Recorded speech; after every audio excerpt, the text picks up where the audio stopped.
ಎಲ್ಲರಿಗೂ ನಮಸ್ತೆ. ಇದು ಮಂಡ್ಯ ಲಾಂಗ್ ವಿಡಿಯೋ. ನಮ್ಮ ಊರಿನ ಪಕ್ಕದಲ್ಲೇ ಒಂದು ಬೆಟ್ಟ ಇದೆ. ಬೆಟ್ಟ ಅನ್ನೋದಕ್ಕಿಂತ ಅದಕ್ಕೆ ನಾವು ಮಟ್ಟಿ ಅಂತ ಕರಿತೀವಿ.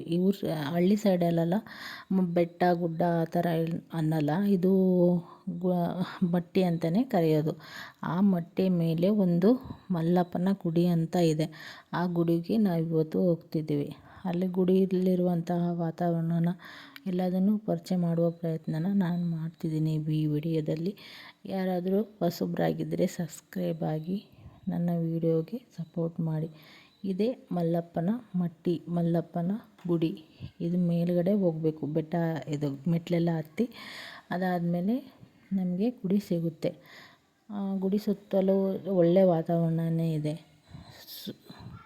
ಗುಡಿಯ ಸುತ್ತ ಒಳ್ಳೆ ವಾತಾವರಣ ಇದೆ. ಅಂದರೆ ಸುತ್ತಲೂ ಎಲ್ಲ ಅಡಿಕೆ ತೋಟಗಳು. ಈಗ ಚನ್ನಗಿರಿಯನ್ನು ಅಡಿಕೆಯ ನಾಡು, ಅಡಿಕೆಯ ತವರೂರು ಅಂತ ಹೇಳಿ ಕರಿತಿರ್ತಾನೆ. ಅದೇ ಥರನೇ ಇಲ್ಲಿ ಅಡಿಕೆನೇ ಜಾಸ್ತಿ ವಾಣಿಜ್ಯ ಬೆಳೆಯಾಗಿ ಬೆಳೀತಾರೆ ಈ ಊರಿನ ಸುತ್ತ ಎಲ್ಲ.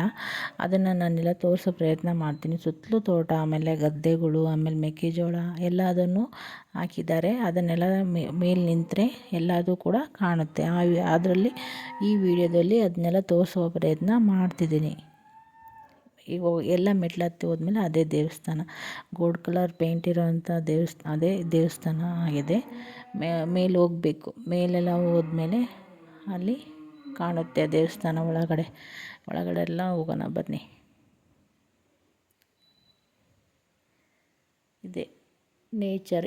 ಇದೆಲ್ಲ ಸುತ್ತಲೂ ಇರುವಂತಹ ಅಡಿಕೆ ತೋಟಗಳು, ಗದ್ದೆಗಳು, ಮೆಕ್ಕೆಜೋಳ ಹಾಕಿರುವಂತಹ ಹೊಲಗಳು ಎಲ್ಲ ಕೂಡ, ಮತ್ತು ಬಿಲ್ಡಿಂಗ್ಗಳು, ಊರಿನ ಸುತ್ತ ಇರುವಂತಹ ಆ ಗುಡಿ ಸುತ್ತಲಿರುವಂತಹ ಊರುಗಳು ಎಲ್ಲ ಕೂಡ ನಾವು ಆ ಗುಡಿ ಹತ್ರ ನಿಂತು ನೋಡಿದ್ರೆ ಎಲ್ಲ ಕೂಡ ಕಾಣುತ್ತೆ.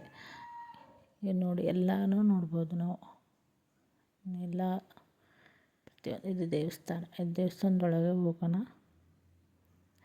ಇದು ಮಲ್ಲಪ್ಪ ಅನ್ನೋದು ಈ ದೇವರ ಹೆಸರು. ಹಾಗಾಗಿ ಮಲ್ಲಪ್ಪನ ಮಟ್ಟಿ ಅನ್ನೋದು ಹೆಸರು ಬಂದಿದೆ. ಅದೇ ಒಳಗಡೆ ಯಾರೋ ಪೂಜೆ ಮಾಡ್ತಾ ಇದ್ರು.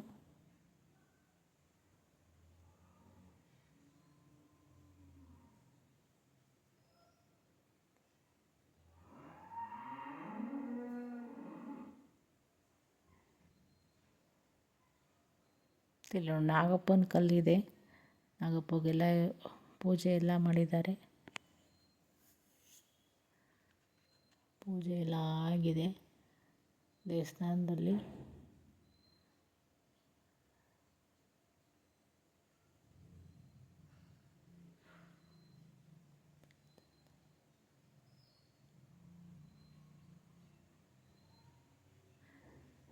ಇದೆ ಮಲ್ಲಪ್ಪನ ದೇವರು. ಅದನ್ನ ನೀಟಾಗಿ ವಿಡಿಯೋ ಮಾಡೋಕ್ಕೆ ಆಗಲೇ ಇಲ್ಲ. ಎಲ್ಲ ಪೂಜಾರು ಎಲ್ಲ ಪೂಜೆ ಮಾಡ್ತಿದ್ರಲ್ಲ, ಹಂಗಾಗಿ. ಇಲ್ಲಿ ಮತ್ತು ಪಂಚಾಮೃತ ಅನ್ನೋದನ್ನ ಭಕ್ತಾದಿಗಳಿಗೆ ಕೊಡೋದಕ್ಕೋಸ್ಕರ ಪಂಚಾಮೃತನೂ ಮಾಡಿದರು.